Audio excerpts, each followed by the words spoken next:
Olá, confira as notícias que foram destaque durante a semana na Ordem dos Advogados do Brasil. Conselho Federal se manifesta contra a medida que determina a quebra de sigilo de fonte de jornalista. Ordem reafirma compromisso com advogadas no Dia Nacional contra a Violência à Mulher.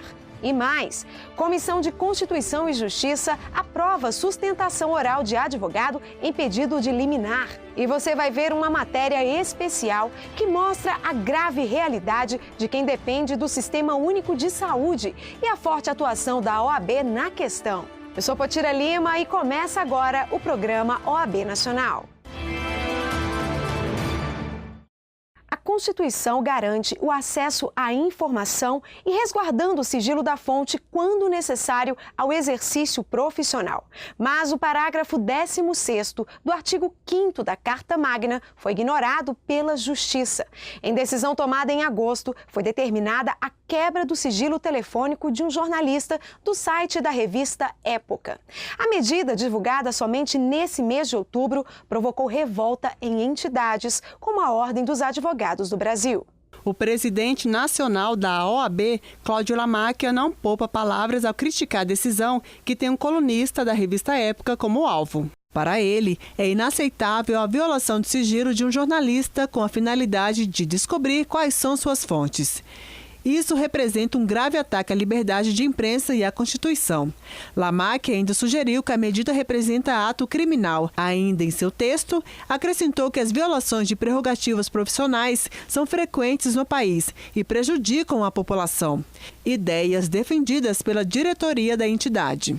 O sigilo da fonte, o resguardo da fonte, o respeito ao livre exercício profissional que embute esse direito para o jornalista, ele é uma garantia do exercício profissional, tanto quanto para a advocacia como para a magistratura. Portanto, esta decisão ela abala e compromete o exercício profissional numa perspectiva de afetar a transparência, o acesso à informação que diz com a defesa do Estado Democrático de Direito. As entidades representativas da categoria também reagiram à decisão. A nota de repúdio assinada em conjunto com algumas associações brasileiras de emissoras de rádio, televisão e jornais afirma que a atitude da juíza do Distrito Federal implica em gravíssima violação ao direito constitucional do sigilo da fonte e também ao livre exercício da profissão de jornalista. O diretor tesoureiro da OAB, Oneildo Ferreira, vai além. Para ele, a decisão é uma mordaça. A mordaça ela não vem para a pessoa física que estava lá exercendo a profissão, porque ela tem uma dimensão coletiva, ela tem uma dimensão que diz com a democracia. Portanto, esta decisão tem este significado, este aspecto preocupante que é afetar as estruturas do sistema democrático. Nos dias 13 e 14 de outubro, Gramado, no Rio Grande do Sul, foi sede do primeiro encontro nacional sobre o novo Código de Processo Civil. O evento foi promovido pela ENA, Escola Nacional de Advocacia. O encontro reuniu mais de 500 advogados e estudantes de direito para debater a aplicabilidade e efetividade do novo código, abordando 9 áreas do direito. Além de levar a importância do debate sobre a efetividade do novo CPC, o encontro proporciona a atualização profissional através da educação jurídica. Temas como a fundamentação da sentença e boa-fé objetiva e negócios processuais, tipos de provas no novo CPC, fundamentação das ações judiciais e dano moral e honorários foram debatidos nos painéis. A Comissão de Constituição e Justiça aprovou a sustentação oral de advogado em pedido de liminar. A proposta tramita em caráter conclusivo e deve seguir para análise do Senado. A sustentação oral já é prevista na Lei 8.906 e no Código de Processo Civil. O que vem agora é uma alteração importante para a advocacia, principalmente para a sociedade no que diz respeito ao direito do advogado sustentar oralmente aqueles pedidos de liminares levados diretamente ao plenário do Supremo Tribunal Federal e demais tribunais. O que quer dizer isso? Muitas vezes um processo judicial, ao invés do relator do processo dar a decisão sozinho, ele leva para que o plenário decida sobre a matéria. Isso ocorre principalmente no âmbito do Supremo Tribunal Federal. E nós temos muitas dessas decisões liminares concedidas que só vão ter o mérito analisado muitos anos depois, causando efeito na vida das pessoas, causando efeito na vida do cidadão e principalmente naquelas instituições, quando você tem processo, por exemplo, contra a Câmara dos Deputados, contra o Senado Federal, que impactam diretamente na vida do cidadão. O secretário-geral da OAB ainda acrescentou que a medida vai trazer mais condições para o plenário e mais condições para que a sociedade tenha decisões justas. Ela trará mais segurança às decisões liminares, porque para que se entenda, a decisão liminar é uma decisão provisória. Então, por ser uma decisão provisória, ela gera, em determinado sentido, uma insegurança no seu cumprimento. Então, quando você tem a participação de todos na construção de uma decisão judicial, quando se ouve os dois lados que estão ali postulando aquele direito e outro se contrapondo a ele, você tem condições de ter uma decisão que venha satisfazer mais a sociedade, que é exatamente a busca do direito, é isso. É você satisfazer a sociedade de forma completa, evitando assim novos recursos.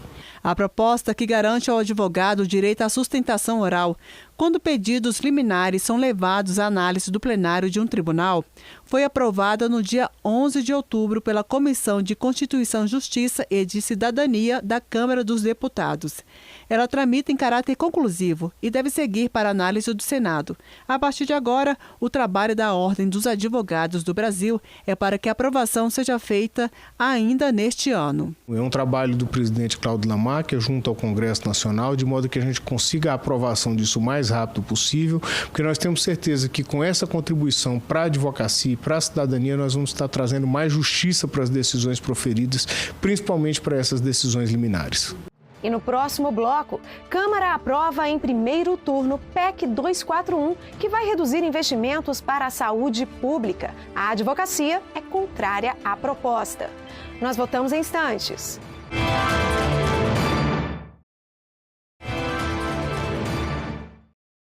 Na última semana, a Câmara dos Deputados aprovou em primeiro turno a PEC 241, conhecida como PEC dos Gastos Públicos. O texto da proposta prevê redução de investimentos, principalmente para a área da saúde.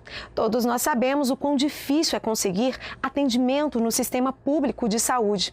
A OAB tem mostrado preocupação com o tema e realizado ações para debater possíveis soluções para o setor.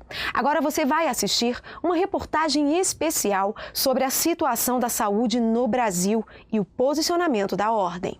Confira.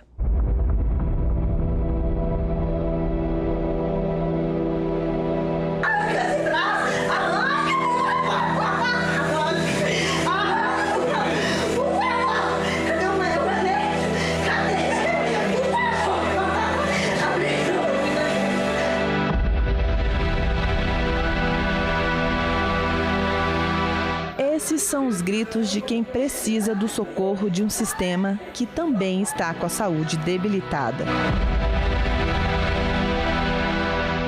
O artigo 196 da Constituição Federal estabelece que a saúde é direito de todos e deve ser prestada pelo Estado por meio de políticas sociais e econômicas que visem a redução dos riscos de doença e outras fatalidades. Os gritos no início da reportagem são de Camila dos Santos Almeida, 31 anos. Ela sofre de dor neuropática e precisa de um aparelho conhecido como neuroestimulador para conter as fortes dores. A família de Camila precisou ingressar na Justiça para conseguir que a Secretaria de Saúde do Distrito Federal compre o aparelho.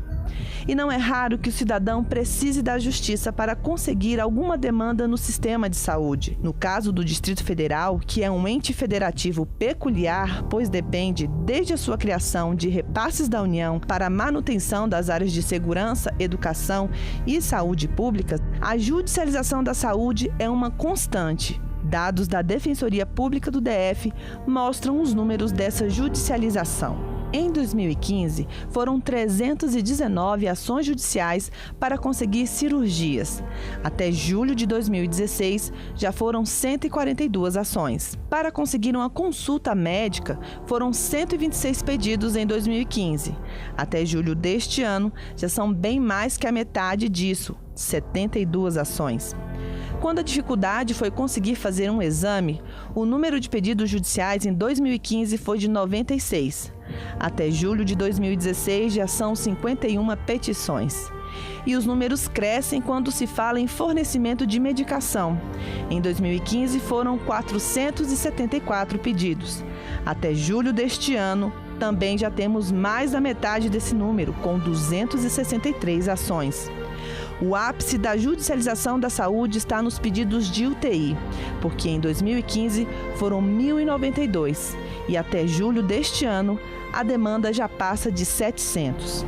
Ao todo, com esses tipos de demanda, incluindo outras necessidades de pacientes, como tratamento, internação e outros, a Defensoria Pública do DF ajuizou 19.858 ações contra o sistema de saúde em 2015.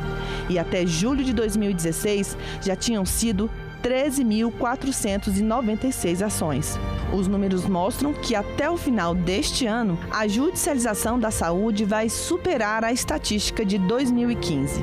Esses números demonstram a precariedade da saúde pública, mas especialistas explicam que a falta de aprovação de mais recursos para novos programas tem feito com que falte dinheiro para as ações já existentes, piorando assim a situação. O problema estaria na falta de planejamento. Quando você opta por implantar um programa assistencial diferente, como nós temos recentemente, o Mais Médicos, os programas de saúde do idoso,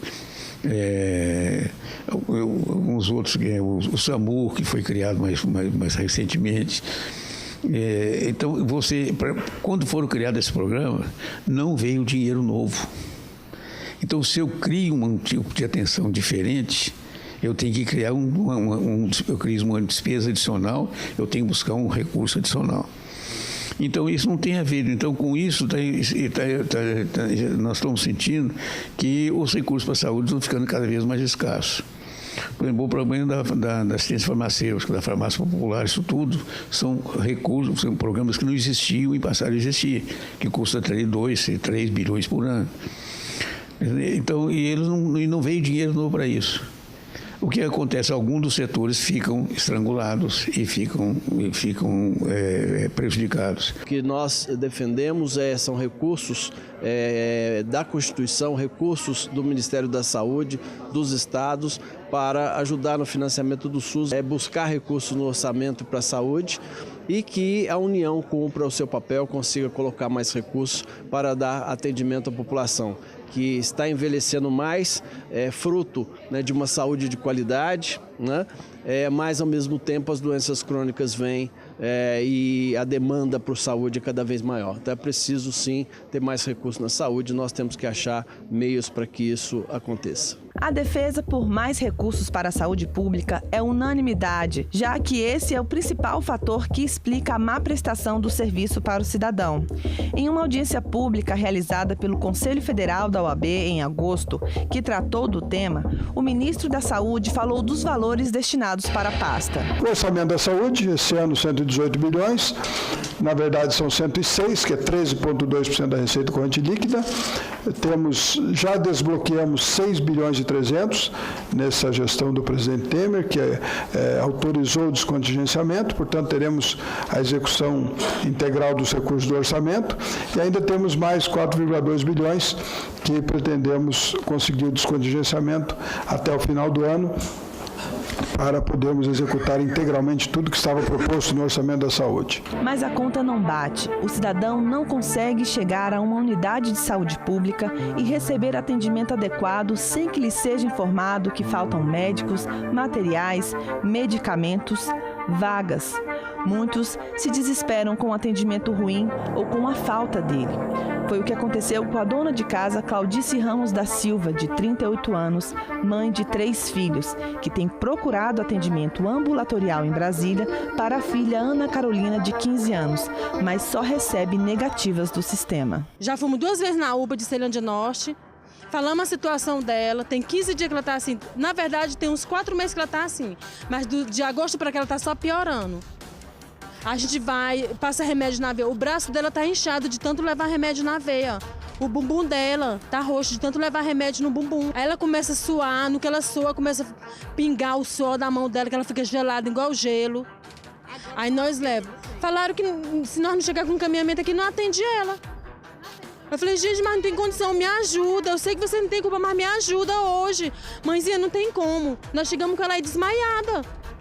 Então, gente, 15 dias não é 15 minutos não, é muito tempo. Se eu tivesse condição, eu já estava no particular com ela, mas não tenho. Então nós temos que correr pro público. Não tem condição. Se a gente está pedindo um médico encaminhamento, o médico fala na minha cara que não vai dar. Claudice fala da insistência em pedir um encaminhamento ambulatorial para a filha, mas sempre sem sucesso de um atendimento mais aprofundado.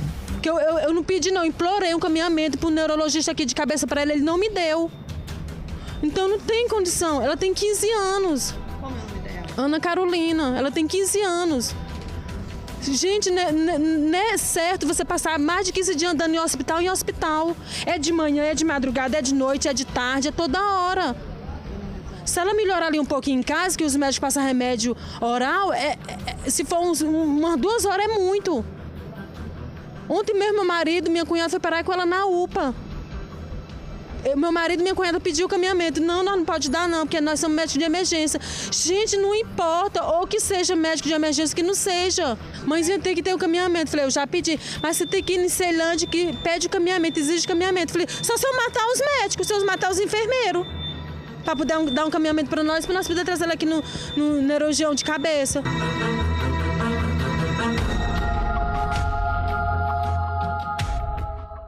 Para quem procura as emergências, a longa espera e a incerteza de um atendimento são as expectativas de quem precisa do sistema público de saúde. Estou aqui em busca de atendimento para minha filha, que tem 1 ano e 9 meses, está com uma febre de 40 graus e já rodei todos os hospitais aqui pela região do DF aqui e até agora fui encaminhado para cá.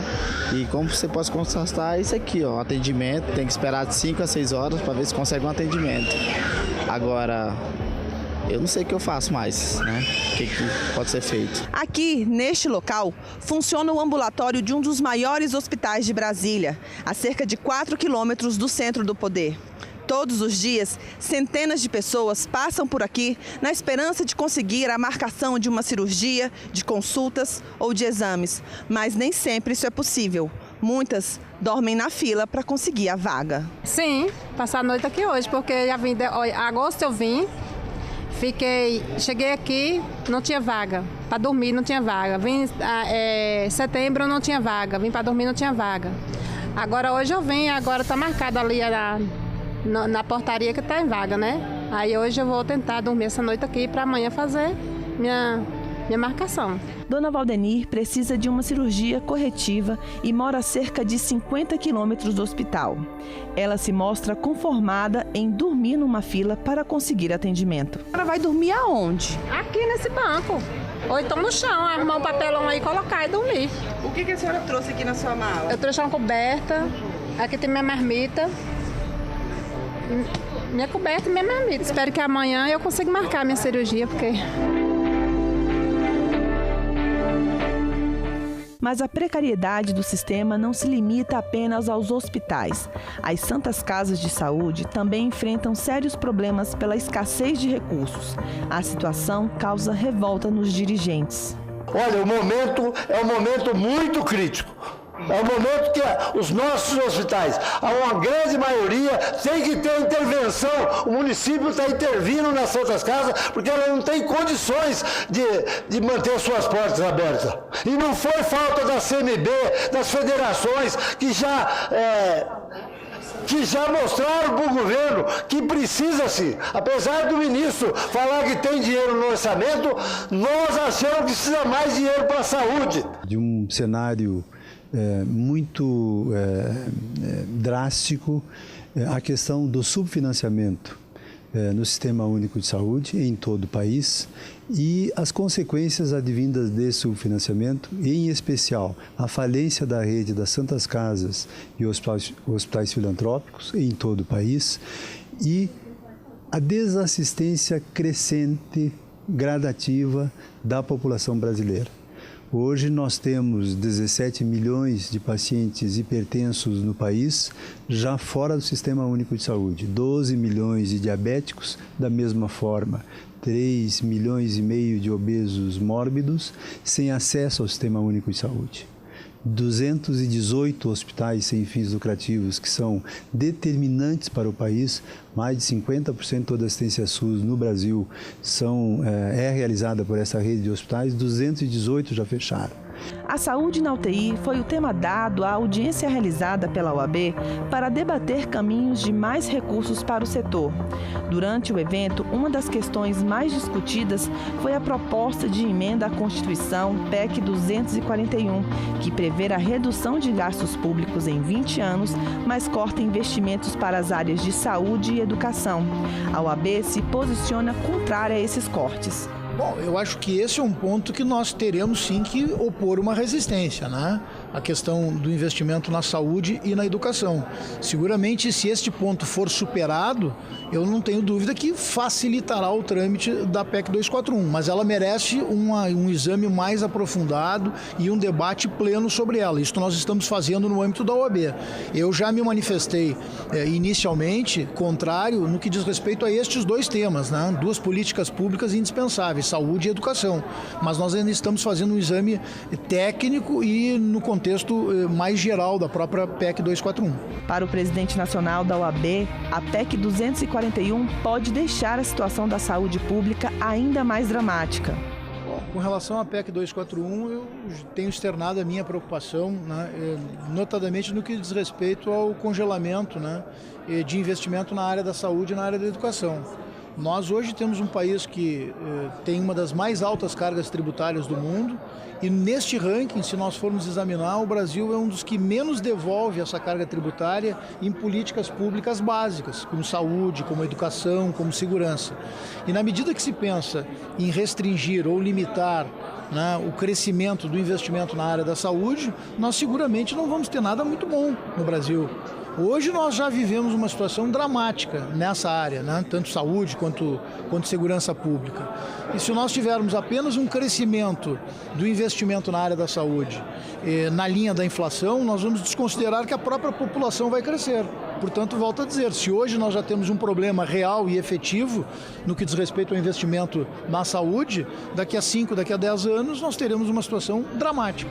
A audiência Saúde Pública na UTI resultou na elaboração de uma carta de intenções, a qual elencou sugestões para um correto financiamento da área de saúde. A OAB primeiro tirou todo um contexto aqui de ideias lançadas por cada entidade pública e privada, no sentido de realmente refletir a vontade dessa audiência pública. E esse documento é o primeiro passo de uma série de etapas que nós vamos atingir. E essa para nós é uma grande missão da Ordem, porque atinge exatamente aqueles que mais necessitam. Nós temos uma população carente muito grande, uma população de pessoas que precisam do atendimento público e precisam muito que esse atendimento público seja de melhor qualidade. Então somos totalmente contra a aprovação da PEC 241, somos contrários à diminuição do financiamento na área da saúde e temos que trabalhar realmente para que esse financiamento venha a aumentar de modo a garantir a toda a sociedade brasileira um atendimento de qualidade, o atendimento que é merecido por todos. O texto da PEC 241 já conseguiu aprovação em primeiro turno na Câmara dos Deputados no último dia 10 de outubro. Os deputados não sugeriram nenhuma alteração para melhorar a proposta quanto a mais recursos na saúde. Ainda haverá a votação em segundo turno, para em seguida começar a tramitação do projeto no Senado Federal. Enquanto isso, a sociedade espera que algum dia haja mais recursos na saúde para que ela seja mais humana. Mas a senhora vai dormir aonde? Aqui nesse banco. Ou então no chão, arrumar um papelão aí, colocar e dormir. E mais eficaz para quem precisa.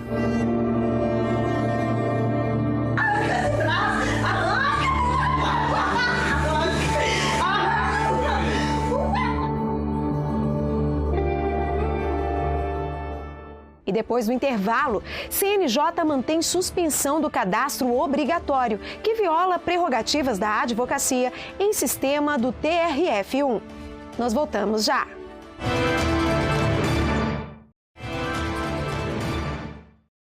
O Conselho Nacional de Justiça manteve suspensão do cadastro obrigatório em sistema do TRF1.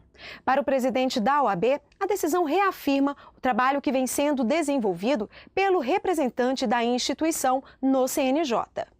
A decisão do plenário do Conselho Nacional de Justiça foi no dia 11 de outubro e ratificou a liminar concedida em julho, resguardando assim as prerrogativas e os direitos dos advogados contra a Portaria Conjunta número 1 de 2016 do Tribunal Regional Federal da Primeira Região. O documento proibia o recebimento de petições físicas assinadas por advogados nos juizados especiais federais. Para o presidente nacional da OAB, Cláudio Lamaque, a decisão é mais que uma vitória da advocacia. É o resultado de um trabalho intenso do representante institucional da OAB no CNJ e dos conselheiros, que estão empenhados em estabelecer uma relação cada vez mais favorável à advocacia. Ideia compartilhada pela vice-presidente da Comissão Especial de Direito da Tecnologia e Informação, Ellen Falcão. Processo eletrônico, se você por acaso não vir a combater os abusos de prerrogativas, eles vão continuar. Então eu vejo o presidente Lamaque como uma pessoa extremamente atenciosa, ele dá a cara, ele não se preocupa com quem ele vai se indispor, ele faz a defesa da prerrogativa dos advogados, sim, e tem sido um grande amigo da advocacia em relação à questão da implantação do processo eletrônico. A OAB do Distrito Federal, autora do pleito, alegou que, ao impedir o recebimento de petições, a portaria criava nova norma em relação à citação e à intimação de processos que tramitam perante as varas dos juizados especiais federais, violando direitos e prerrogativas dos advogados. Ellen Falcão revelou a absurda quantidade de sistemas, cerca de 47. Chegamos em 2013 com 47 sistemas diferentes. Então, era necessário que os tribunais deixassem esses sistemas para aderir a um único, que é aquele implantado pelo CNJ, o PJE. A resolução deu um prazo até o final de 2014 para que todos os tribunais tivessem até 10% dos peticionamentos iniciais já sob o PJE. Muitos tribunais já realmente aderiram, alguns não tiveram possibilidade, fizeram a justificativa, e assim a gente tem os prazos de conclusão. A jurista ainda destacou que cada advogado pode pleitear o cumprimento da Resolução 158 na própria seccional. Nós temos que exigir que os tribunais cumpram, não podemos mais aceitar isso. Então, em cada OAB dos seus estados, podem sim procurar que existe uma comissão que vai atender esse advogado e submeter isso a uma análise do colegiado e entrar com ação, assim como a BDF entrou, mas que eu entendo que o nosso julgamento ele já cabe também como uma jurisprudência no âmbito nacional. No último dia 10 de outubro, se comemorou o Dia Nacional contra a Violência à Mulher. A Ordem dos Advogados do Brasil instituiu 2016 o Ano da Mulher Advogada e tem trabalhado com empenho em favor da causa.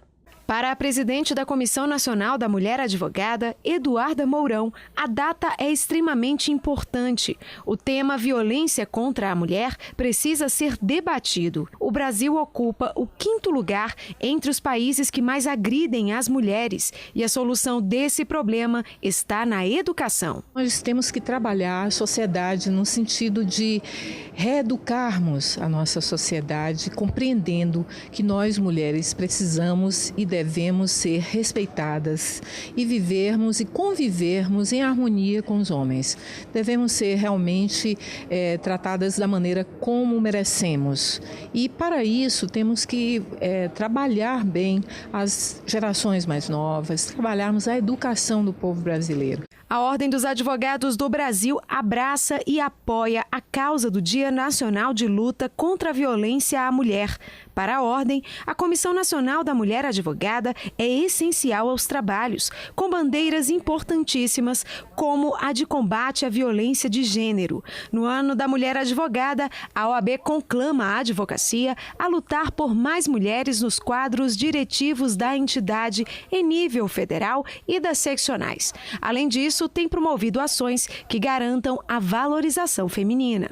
Hoje nós temos quase 50% de mulheres inscritas na advocacia, que compõem a advocacia. Em 2017, 2018 vai ser maioria, teremos mais mulheres do que homens nos quadros da OAB. A presidente da Comissão Nacional da Mulher Advogada afirma que os avanços já existem no âmbito da OAB, como o Plano Nacional de Valorização da Mulher Advogada, e já está se caminhando para a aprovação do Plano Estadual da Mulher Advogada.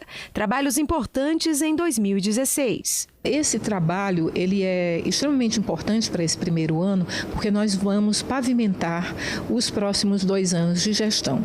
Então, este ano, como o Ano da Mulher Advogada, nós vamos realmente consagrá-lo com a realização em novembro da conferência que estamos organizando e, se Deus quiser, vai ser um grande evento.